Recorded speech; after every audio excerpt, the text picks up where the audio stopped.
Hello sir, क्या हाल चाल। एकदम तोड़ना है फोड़ना है, एग्जाम में टॉपर बन के ही छोड़ना है। मेरे बच्चों, क्लास 12 फिजिक्स में रे ऑप्टिक्स का इंपॉर्टेंट एमसीक्यू का आज दूसरा वीडियो है। इसके पहले पार्ट 1 रे ऑप्टिक्स के इंपॉर्टेंट एमसीक्यू का पढ़ा दे, जिसमें 23 क्वेश्चन करवाया हूं। आज से 24 नंबर क्वेश्चन से स्टार्ट करूंगा। हाँ, सारे बच्चों को यह कहूंगा कि आप प्लेलिस्ट में जाके पीछे का वीडियो देख लीजिएगा। चलिए शुरू करते हैं क्लास को, तैयार हो जाइए। चाहे तो इसका स्क्रीनशॉट ले सकते हैं। पहले क्वेश्चन से, सॉरी, पहला क्वेश्चन कहां हम लोग को मेरे बच्चों स्टार्ट करना है। 23 नंबर क्वेश्चन तक करवा चुके हैं, तो हम लोग 24 नंबर क्वेश्चन से स्टार्ट करेंगे। ओके, यस, चलिए। हाँ, चलिए 24 नंबर क्वेश्चन में पढ़िए क्या कहा जा रहा है। और हाँ, कुछ बच्चों का नाम भी मैंने देखा। मैंने कहा था कि 24 का आंसर अगर आपको पता होगा तो कमेंट बॉक्स में बताइएगा लास्ट क्लास में। और जो बच्चे बताए उनको दिल से सैल्यूट। पढ़ने वाले बच्चों ऐसे ही पढ़िए। 24 में कह रहा है कि एक लेंस के दोनों सतह की वक्रता त्रिज्या समान है, यानी दोनों सरफेस का रेडियस ऑफ कर्वेचर समान है। लेंस का जो म्यू है, अपवर्तनांक, वो 1.5 है। फोकस दूरी कितना होगा? देखिए, कोई लेंस है, इसका भी रेडियस आर, इसका भी रेडियस आर, म्यू है 1.5 का, तो एफ पूछा जा रहा है। तो लेंस मेकर फॉर्मूला में 1/f equal to mu minus 1/r1 आर का 1/r2 माइनस आर का। मैं बता चुका हूं आप लोगों को मेरे बच्चों, ये चीज पता है ना फॉर्मूला, कि 1/f equal to mu minus 1/r1 minus 1/r2 होता है। आपने पढ़ा होगा लेंस मेकर फॉर्मूला। तो म्यू की वैल्यू 1.5 माइनस 1, 1.5 माइनस 1 0.5, 0.5 मतलब 1/2, 1/r1 मेरे बच्चों आर इसीलिए क्योंकि पहला सरफेस का रेडियस इधर होगा, त्रिज्या इधर होगा तो पॉजिटिव में, और दूसरा सरफेस का रेडियस इधर होगा मेरे बच्चों तो निगेटिव में, माइनस। और माइनस माइनस मेरे बच्चों प्लस होगा, यानी 1/f इक्वल टू 1/2 और 1/r प्लस 1/r सॉल्व करेंगे तो कितने का आ जाएगा? 2/r, 2 से 2 कट गया, सॉल्व करेंगे f की वैल्यू r आ जाएगी। प्लस माइनस में इसलिए क्योंकि कॉन्वेक्स लेंस भी हो सकता है और ऐसे वाला कॉनकेव लेंस भी हमारा हो सकता है। आइडिया लगा? तो इसका आंसर हमारा ए हो जाएगा। क्लियर? नेक्स्ट क्वेश्चन, पीछे का क्वेश्चन मेरे बच्चों ना आप देखिएगा, बताइएगा, देख लीजिएगा पार्ट 1, और बीच बीच में कोई क्वेश्चन छोड़ देता हूं, बताता हूं कि कमेंट बॉक्स में आंसर बताइए, और उसी से पता चलता है कि कौन बहादुर ऐसा था जो सच में मन लगा के पढ़ने वाला बच्चा है। 25, जब किसी उत्तल लेंस का अपवर्तनांक 1.5 तथा फोकस दूरी f है तो पानी में डुबाया जाएगा तो फोकस दूरी क्या होगा? देखिए, सुनिए, पहले हवा के अंदर ये लेंस रखा हुआ है, पहले तो ये समझिए। देखिए, हवा के अंदर मेरे बच्चों ये लेंस रखा हुआ है, एयर में, हवा में, ये वाला लेंस, ठीक। तो इसमें कोई रे ऐसे आएगा तो मुड़ के ऐसे जाएगा, इसमें कोई रे ऐसे आएगा मेरे बच्चों तो मुड़ के ऐसे जाएगा, और ये हमारा फोकल लेंथ एफ होगा, ठीक। इसका अपवर्तनांक यानी रिफ्रैक्टिव इंडेक्स 1.5 है, और एयर का, हवा का रिफ्रैक्टिव इंडेक्स 1 है। देख रहे हो आप, इसका रिफ्रैक्टिव इंडेक्स 1.5 है, इसका रिफ्रैक्टिव इंडेक्स 1 है मेरे बच्चों। अब कह रहा है क्वेश्चन में, ध्यान से देखिए, कि अगर इसे डाल दिया हम वाटर में, पहले समझो वाटर में, तो वाटर में का रिफ्रैक्टिव इंडेक्स लगभग 1.3 होता है। कुछ बच्चे बोलेंगे सर ये अपना नेचर बदल ना देगा, सर ये डाइवर्जिंग बन जाएगा ना। ना ना ना ना ना, डाइवर्जिंग तब बदलेगा जब सराउंडिंग का रिफ्रैक्टिव इंडेक्स लेंस से अधिक हो। लेंस से अधिक नहीं है, पानी का कम होता है। बस अंतर इतना होगा कि पहले एयर था तो एयर और ग्लास यानी लेंस के बीच रिफ्रैक्टिव इंडेक्स यानी अपवर्तनांक का डिफरेंस 0.5 का था, नहीं, इसका 1, इसका 1.5, डिफरेंस 0.5 का हो गया, यस सर।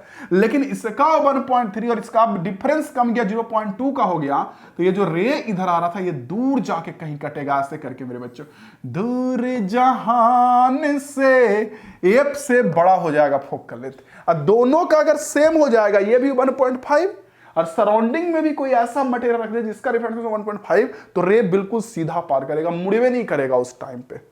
नेक्स्ट क्वेश्चन, अगला 26, करा एक उत्तल लेंस 1.55 को पानी में डुबाया जाता तो इसकी क्षमता, ए भैया अभी ना बोले भैया इस क्वेश्चन में कि एफ पानी में डुबा देंगे तो फोकल लेंथ बढ़ जाएगा, और फोकल लेंथ बढ़ जाएगा तो पवरवा टबरवा नियन कम जाएगा जी, क्योंकि आपको पता है कि पावर इक्वल टू 1/f होता है, तो f बढ़ गया पानी में तो पावर कम जाएगा। इसका सही आंसर हमारा बी हो जाएगा। ठीक, नेक्स्ट क्वेश्चन 27 नंबर। एक उत्तल लेंस ऐसे पदार्थ का बना हुआ है जिसका अपवर्तनांक 1.5 है। ठीक, यदि लेंस को पानी में डुबा दिया जाए तो यह कैसा काम करेगा? अभी भी वैसा ही।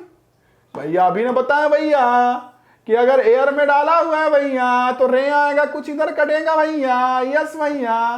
लेकिन जब इसे पानी में डालेंगे भैया तो ये होगा कि थोड़ा दूर जाकर कटेगा भैया। यानी कहने का मतलब अभी भी अभिसारी ही रहेगा भैया, पहले अभिसारी था, अभी भी अभिसारी रहेगा।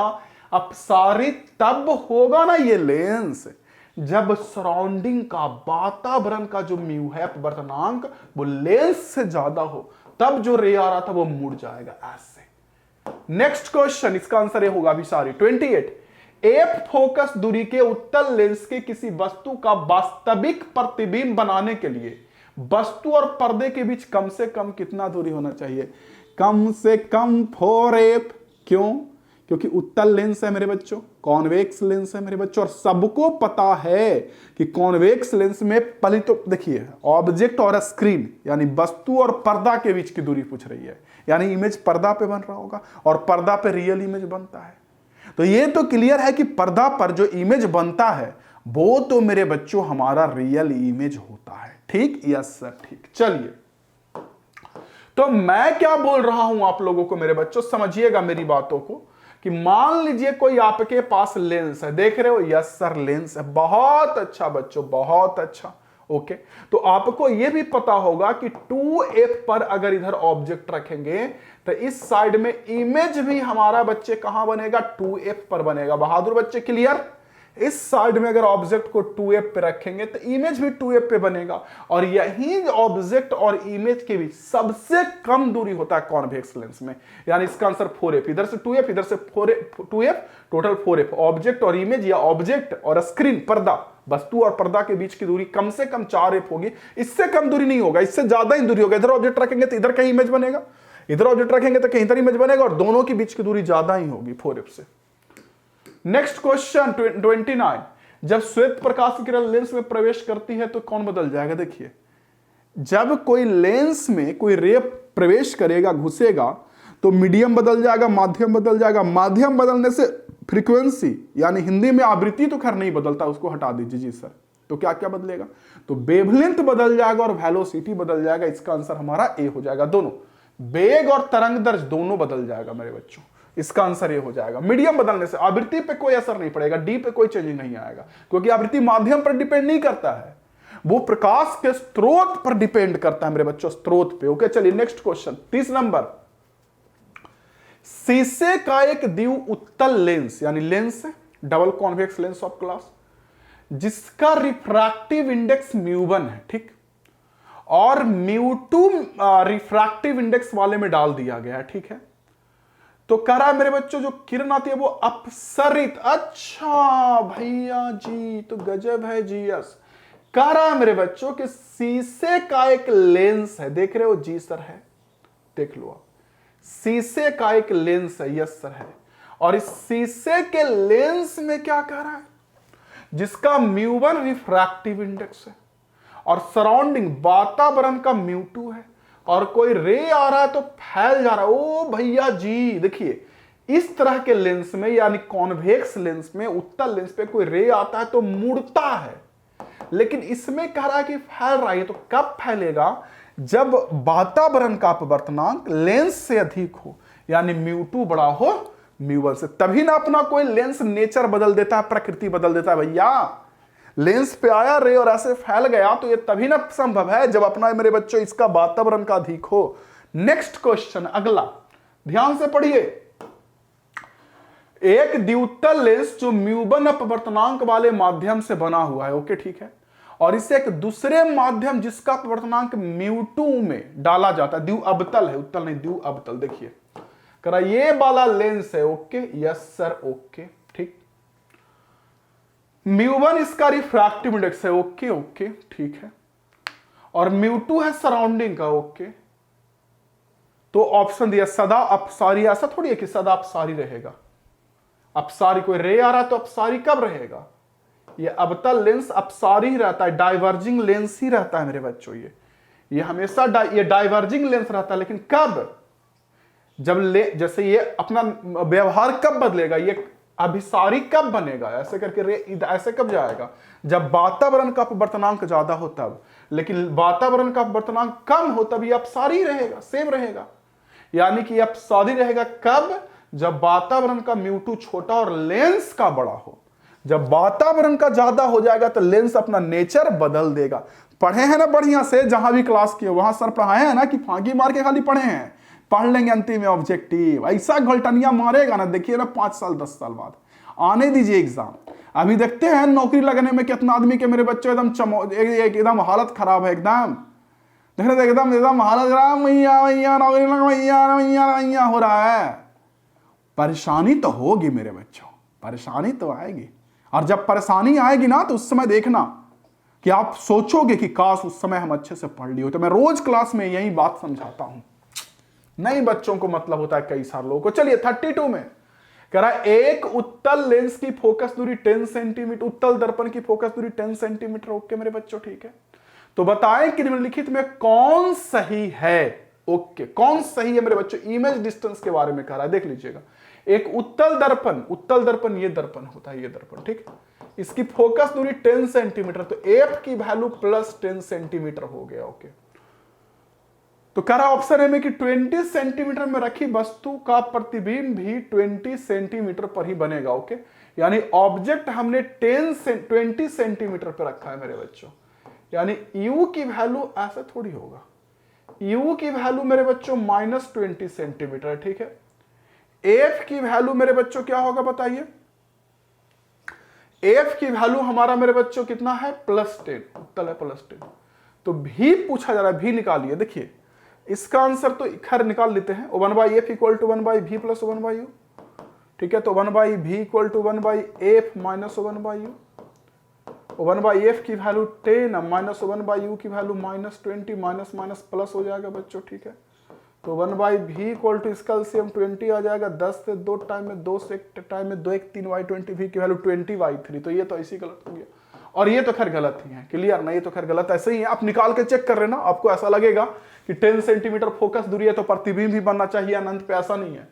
क्योंकि फोकस दूरी मेरे बच्चों इसका इधर होता है। कौन सा लेंस है? उत्तल दर्पण, देख लो उत्तल दर्पण है मेरे बच्चों, इसमें मेरे बच्चों इधर फोकस होता है। तो इधर अगर 10 सेंटीमीटर पे ऑब्जेक्ट रखेंगे तो इमेज नहीं बनेगा। निकाल के देखिएगा, इमेज कहीं फोकस के अंदर इधर कहीं बनेगा, 10 से कम ही दूरी पे। तो ये भी नहीं होगा। इसका आंसर डी होगा। दोनों ए और बी गलत है, इसका आंसर डी, 32 का डी। चलिए मेरे बच्चों 33 नंबर देख लीजिए क्या कह रहा है। प्रकाश की किरण गोलीय शीशे की सतह पर 60 डिग्री पर आपतित हो रही है। देखिएगा कई सारे बच्चे भागेंगे जी, कितने सारे बच्चे अब क्वेश्चन देख के भागेंगे। मोस्ट इंपॉर्टेंट ऑब्जेक्टिव क्वेश्चन देख के आए तो सर इसमें तो न्यूमेरिकल है। पढ़ना है कहां, पढ़ना है कहां आपको अच्छे से?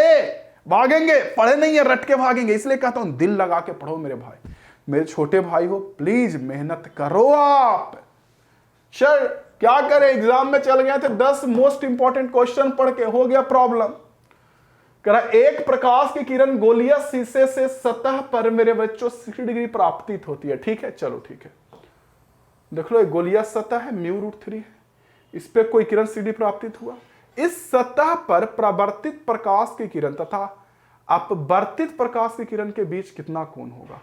अपवर्तित और परावर्तित प्रकाश की किरण, ठीक है। On this surface angle incident ray, ओहो आपतित ना किरण पर, परावर्तित नहीं आपतित, इंसिडेंट रे। यानी आर की वैल्यू पूछ रही है, मतलब कोई ऐसे करके मान लीजिए कोई रे ऐसे करके आया, ऐसे शीशा होता है ना ऐसे, ओके। तो इस पे कोई रे आया मेरे बच्चों। तो क्वेश्चन में कह रहा है कि कितने आपतित 60 डिग्री पर आया, ठीक। तो रे आया तो कुछ ऐसे जाएगा। तो आर के वैल्यू पूछ रहा है मेरे बच्चों, किसके? Angle between on this surface incident and refracted रे विल बी। अच्छा अच्छा अच्छा, ये इंसिडेंट रे का डायरेक्शन ये हुआ और रिफ्रैक्टेड रे, तो ये एंगल पूछ रहा है। खैर पहले हम आर निकाल लेते, तो म्यू = क्या होता है? Sine I by sine R मेरे बच्चों। आई 60 डिग्री का, आर निकाल लेंगे यहां से। अब म्यू दिया है मेरे बच्चों कितने का? √3 का, ओके यस सर।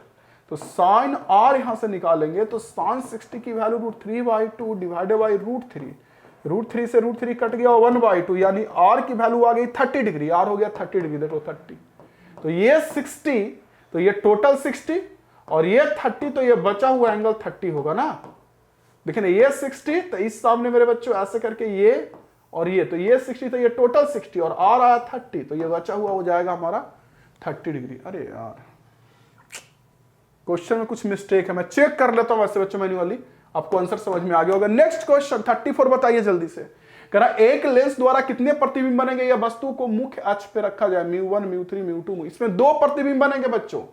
ये जिस तरह से दिया है 34 नंबर में, इसमें 2 बनेंगे, लेकिन हाँ अभी मैं कह दूं कि अगर चीजें बदल दिया जाएगा तो इमेज अलग अलग बन सकता है, लेकिन इसके अकॉर्डिंग एक ऊपर पार्ट और एक नीचे पार्ट, ऊपर नीचे कितने भाग में डिवाइड है उस पे इमेज का बनता है, इधर इधर पे नहीं डिपेंड करता है, इधर वाले पे और इधर वाले पे डिपेंड करेगा। तो एक ऊपर एक नीचे, तो इमेज बनेगा इसमें 2। नेक्स्ट क्वेश्चन बच्चों 35, जब प्रकाश की किरण एक माध्यम से दूसरे माध्यम में जाती है कौन अपरिवर्तित रहता है? अभी ने बताया था आवृत्ति, फ्रीक्वेंसी। फ्रीक्वेंसी जो होता है वो सोर्स पे जिससे लाइट निकला उस पे निर्भर करता है मेरे बच्चों, तो इसका आंसर ए हो जाएगा। नेक्स्ट क्वेश्चन, प्रकाश के रंग का कारण क्या है? इसका वेवलेंथ। 36 का ये पूछा गया क्वेश्चन है। प्रकाश का रंग का कारण उसका लेमडा है, तरंगदैर्घ्य, वेवलेंथ। अलग अलग लाइट का अलग अलग वेवलेंथ होता है ना, इसीलिए उसका मेरे बच्चों रंग भी अलग अलग होता है। नेक्स्ट क्वेश्चन, इंद्रधनुष का निर्माण जिस कारण से होता है वो क्या होता है? तो पता होगा कि इंद्रधनुष जब वर्षा के बूंद पर पड़ता है तो उसके बाद मेरे बच्चों वो अलग अलग रंग में टूट जाता है, जैसे प्रिज्म से टूटता है। और इस टूटने की घटना को क्या बोलते हैं? स्कैटरिंग या डिफ्रैक्शन या डिस्पर्सन या रिफ्रैक्शन। क्या बोलते हैं? 37 जल्दी बताइए मेरे बच्चों, क्या लगता है? डिस्पर्सन ऑफ लाइट ना। प्रिज्म से जब लाइट, जिसको बर्न विक्षेपण बोलते हैं हिंदी में, बर्न को बिछ जाना, फैल जाना। चलिए 39, प्राथमिक इंद्रधनुष, इसका समझ गए ना आंसर? इसका आंसर हो जाएगा सी। प्राथमिक इंद्रधनुष बनता है सूर्य के प्रकाश का वर्षा के बूंदों में। अच्छा, देखिए एक होता है प्राथमिक इंद्रधनुष, ठीक है, और एक होता है द्वितीयक इंद्रधनुष, ठीक है मेरे बच्चों। तो होता क्या है प्राथमिक इंद्रधनुष में कि जब कोई वर्षा के बूंद में जब कोई किरण आता है तो एक बार अपवर्तन होगा और यहां से टकरा के किरण लौटता है। देखिए यहां, तो जहां से बूंद से टकरा के लौटा, यहां पूर्ण आंतरिक परावर्तन हुआ, पूर्ण आंतरिक परावर्तन। यहां पे मेरे बच्चों एक माध्यम से दूसरा माध्यम में गया तो अपवर्तन हुआ। अब फिर जब इससे निकलेगा ना तो फिर एक बार बाहर आएगा, तो एक बार यहां फिर से अपवर्तन होगा, यानी एक बार अपवर्तन, 2 बार अपवर्तन, और मेरे बच्चों एक बार पूर्ण आंतरिक परावर्तन, यानी 2 बार अपवर्तन और 1 बार पूर्ण आंतरिक परावर्तन। और जो द्वितीयक इंद्रधनुष होता है, तो प्राथमिक का हो गया द्वितीयक, तो द्वितीयक में पूर्ण आंतरिक परावर्तन भी 2 बार होगा। कोई रे आएगा ऐसे करके, इस पे ऐसे जाएगा, इस पे ऐसे जाएगा, तब यहां से निकलेगा। ये देख रहे हैं ना, इस पे ऐसे आएगा, फिर इस पे ऐसे आएगा, फिर इस पे ऐसे आएगा, फिर ऐसे पे, तब निकलेगा। तो 2 बार अपवर्तन माध्यम बदलने से और 2 बार टकरा के लौटा तो पूर्ण आंतरिक परावर्तन। ये द्वितीयक में होता है, ये प्राथमिक में है, याद रखिएगा। 39 में अपवर्तनांक का मान तरंगदैर्घ्य के बढ़ने के साथ होता है, घटता है। दोनों इनवर्सली प्रोपोर्शनल होता है ना बच्चों। 39 का देखेंगे तो आप लोगों को पता होगा कि म्यू जो होता है वो लेमडा का वेवलेंथ का इनवर्सली प्रोपोर्शनल व्युत्क्रमानुपाती होता है। इसका आंसर बी हो जाएगा, घटता है। 40, कांच का अपवर्तनांक अधिक होता है किस रंग के लिए? तभी मैंने बताया ना आप लोगों को, इनमें से किसी रंग के लिए नहीं। ये क्या ऑप्शन है? 40 का, इसमें तो कोई ना कोई ऑप्शन रहेगा ना। चलिए हाँ, तो मेरे बच्चों तो किसके लिए? तो देखिए मैंने बोला कि जिसका तरंगदैर्घ्य ज्यादा रहेगा, अभी मैंने बताया था, देखिए जिसका तरंगदैर्घ्य ज्यादा रहेगा उसका अपवर्तनांक कम रहेगा, और जिसका तरंगदैर्घ्य कम रहेगा उसका अपवर्तनांक ज्यादा रहेगा। ठीक, तो तरंगदैर्घ्य कम किसका होता है? तो तरंगदैर्घ्य कम होता है मेरे बच्चों नीले रंग का। इसमें जितना उसमें आपको पढ़े होंगे, बैनी, आहा, पीनाला आपने सुना, रॉयजी, बीबिया, विबजियोर आपने सुना होगा। तो ब्लू रंग का जो होता है वो वेवलेंथ कम होता है, जो रेड होता है लाल उसका ज्यादा होता है। तो लाल का अपवर्तनांक कम होता है और सबसे ज्यादा होता है वायलेट के लिए, बैगनी के लिए, लेकिन बैगनी तो दिया नहीं ऑप्शन में, इसलिए नीला को बोल रहे हैं। ठीक है, इसका आंसर बी हो जाएगा।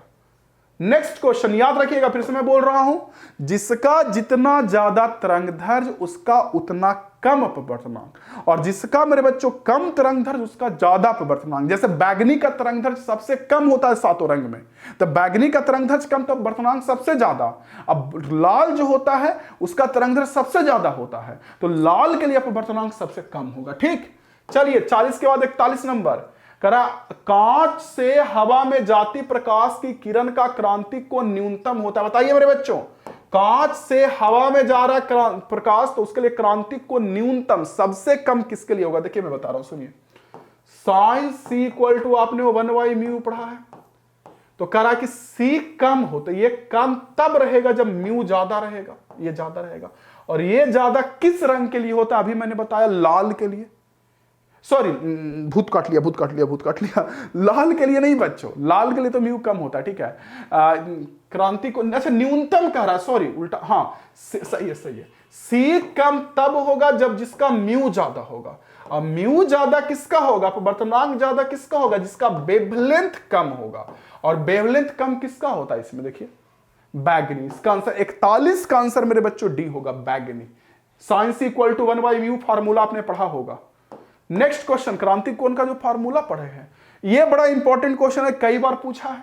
इसी में 5 नंबरिया का एक डेरिवेशन होता है, आप लोग को पता होगा कि प्रिज्म के लिए जो अपवर्तनांक म्यू होता है वो साइन न्यूनतम अपवर्तनांक plus a/2 divided by sine a/2। कई बार ये 5 नंबरिया में प्रूव करने के लिए पूछा है मेरे बच्चों।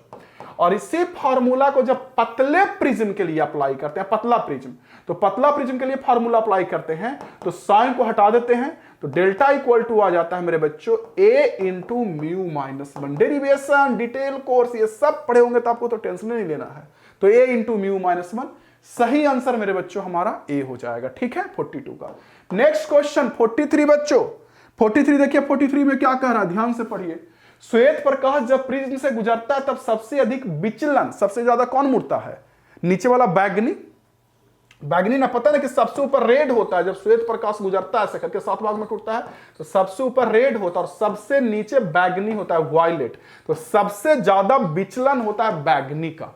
43 का सी। नेक्स्ट क्वेश्चन 44, जब प्रिज्म से होकर गुजरने वाला श्वेत प्रकाश का न्यूनतम विचलन अवयव होता है सबसे कम, बैगनी तो मैंने बताया जी है, टाइम पास करना है। 45 कौन होगा भाई, यही नहीं कर रहा है 44 का? यस, हाँ एक सेकंड,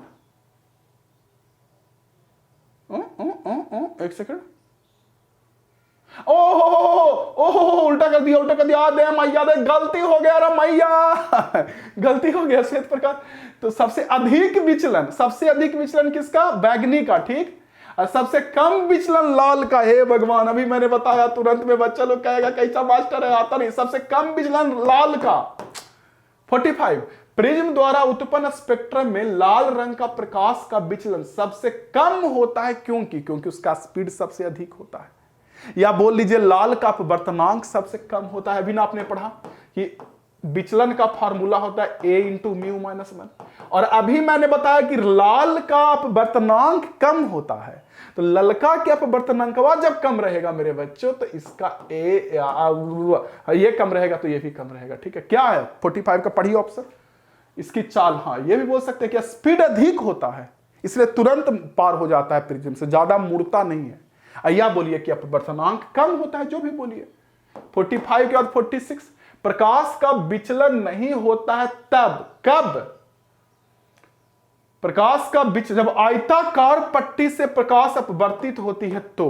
46 का सही आंसर मेरे बच्चों डी। आयताकार पट्टी से जब कोई प्रकाश आता है ना, तो बस मेरे बच्चों विचलन नहीं होता, वो थोड़ा सा शिफ्ट हो जाता है, यानी विस्थापित हो जाता है। ये देखिए ऐसे, जिस सामने आ रहा था निकलेगा भी उसी सामने, बस थोड़ा सा शिफ्ट हो जाएगा। विचलन का मतलब होता है कुछ कोण से मुड़ जाना। तो इसका आंसर है, समतल दर्पण पे तो मुड़वे करता नहीं जी, समतल दर्पण है तो इस पर रे आएगा, तो ऐसा नहीं मुड़ेगा। अगर कोई समतल दर्पण पर लंबवत भी गिरेगा तो लंबवत जाएगा, इधर तो भी मुड़ा 180 डिग्री से आ रहा था, इधर गया, इधर 180 डिग्री से मुड़ ही जाएगा। 46 और 47, माध्यम द्वारा श्वेत प्रकाश का विक्षेपण तभी संभव होता है जब माध्यम क्या हो मेरे बच्चों? श्वेत प्रकाश का विक्षेपण कब होता है? जब कोई भी पारदर्शी माध्यम, बस माध्यम अलग अलग होना चाहिए, एक माध्यम दूसरा माध्यम में जाएगा तो विक्षेपण हो जाएगा। 47 का आंसर डी। 48, जब प्रकाश की किरण किसी प्रिज्म से होकर गुजरती है तब हमेशा होता है, क्या होता है हमेशा? आधार की ओर मुड़ जाती है। 48 में मेरे बच्चों आधार की ओर मुड़ जाएगा, कोनिया विचलन नहीं, ऐसे करके कोई आएगा रे, ऐसे करके ऐसे और सनम रे गाना गा के इधर मुड़ जाएगा, आधार की ओर कोनिया विचलन। इसका आंसर हो जाएगा मेरे बच्चों बी, बेस की ओर मुड़ जाएगा। प्रकाश के रैले प्रकीर्णन में आय हाय कई बार पूछा है मेरे बच्चों, कह रहा है ना आपसे कि जो स्कैटरिंग होता है, जिसको हिंदी बोलते हैं प्रकीर्णन, स्कैटरिंग, ठीक है, इसका किसके प्रोपोर्शनल होता है, किसके समानुपाती? तो 49 का मेरे बच्चों सही आंसर डी होगा। याद रखिएगा 1/λ के पावर 4 का समानुपाती है, या व्युत्क्रमाणु में बोलिए λ/4, डायरेक्टली में मेरे बच्चों बोलिए 1/λ/4, और इनवर्सली में सिर्फ λ/4 बोलिए की चीज होता है। तो ये इसका आंसर है। चलिए 49 के बाद नेक्स्ट क्वेश्चन 50। एक अवतल दर्पण की फोकस दूरी 20 सेंटीमीटर किसी दो स्थिति में वस्तु के बीच जिन पर वस्तु का प्रतिबिंब का आकार क्या हो मेरे बच्चों, दुगना हो। ओहो हो अवतल दर्पण, ये तो क्वेश्चन अभी मैंने करवाया है ना, ये क्वेश्चन पार्ट 1 में मैंने करवाया ना, एम निकाल के बीच में घटाया था।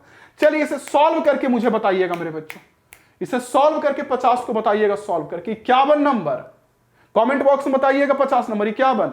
हवा में स्थित कांच के अवतल गोलीय सतह का वास्तविक प्रतिबिंब प्राप्त करने के लिए वस्तु को कहां रखा जाएगा? 51 का मेरे बच्चों, ठीक है ना। तिगुनी दूरी पर हवा में म्यू 1.5 है कि अवतल गोलीय सतह का वास्तविक प्रतिबिंब वस्तु को कहां रखा जाएगा? तिगुनी दूरी पे मेरे बच्चों, इसके लिए ना आपको लंबा कैलकुलेशन करना पड़ेगा। अब वो फार्मूला पढ़े ना, μ2y v minus μ1y equal to μ2y, यार उससे बन जाएगा। ट्राई करिएगा अगर फार्मूला पढ़े होंगे तो।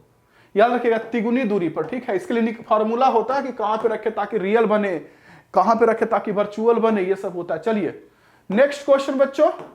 अच्छा इसी का वो हिंदी था, ये इंग्लिश है, ओके ठीक है, देख लीजिए इंग्लिश में, ठीक है। नेक्स्ट क्वेश्चन, किसी प्रिज्म की वर्ण विक्षेपण क्षमता निर्भर करता है, किस पे निर्भर करता है? वर्ण विक्षेपण क्षमता। वर्ण विक्षेपण क्षमता आप लोगों को पता है कि जितने एंगल में वो रे को मुड़ता है उसको बोलते हैं मेरे बच्चों, क्षमता को बोलते हैं वर्ण विक्षेपण क्षमता। आपने पढ़ा होगा। तो 52 का सही आंसर बी हो जाएगा मेरे बच्चों, प्रिज्म के पदार्थ के प्रकृति पे। आपने पढ़ा होगा भी मेरे बच्चों वर्ण विक्षेपण क्षमता, जिसको बोलते हैं dispersive power omega equal to. तो ओमेगा इक्वल टू आपने पढ़ा होगा डिस्पर्सिव पावर की एंगुलर डिस्पर्सन जो होता है वो divided by deviation of mean colour, जो औसत रंग होता है उसका डेविएशन जो कि येलो होता है। तो ये येलो -1, और ये पता होगा ए इंटू मेरे बच्चों वायलेट माइनस रेड, मतलब पता होगा तो ठीक है, नहीं तो मैं क्या कर सकता हूं, ये होता है। तो ये म्यू अपवर्तनांक पर निर्भर करता है, और अपवर्तनांक किस पर निर्भर करता है? पदार्थ के प्रकृति पे। तो इसका आंसर बी हो जाएगा। ओके ठीक है बच्चों। अब यहां से अब नहीं है, अब अभी बचा हुआ है रे ऑप्टिक्स में एक वीडियो और आएगा, जिसमें मेरे बच्चों हम लोग ऑप्टिकल इंस्ट्रूमेंट यानी जो प्रकाशिक यंत्र होता है ना, टेलीस्कोप, माइक्रोस्कोप, उसका सारा इंपॉर्टेंट ऑब्जेक्टिव करवाएंगे एक वीडियो में। तो बस तैयार रहिएगा, आज के लिए इतना ही रहेगा मेरे बच्चों। कैसा लगा जरूर बताइएगा। हाँ ये मैं जरूर कहूंगा आप सारे बच्चों को कि प्लीज वीडियो को शेयर करिएगा, स्टेटस में लगाया करिएगा आप लोग, और इस नंबर को ना सेव कर लीजिए अपने मोबाइल में। ये देखिए इस नंबर को सेव कर लीजिए मोबाइल में मेरे बच्चों, और सेव करके व्हाट्सएप कर दीजिएगा। थैंक यू, मिलते हैं आप लोगों से अगले क्लास में। जय हिंद, वंदे मातरम। चलिए दिल लगा के पढ़ते रहिए, फोड़ते रहिए भाई, एकदम टॉपर बन के पटना आना है, मिठाई लेके आना है एकदम।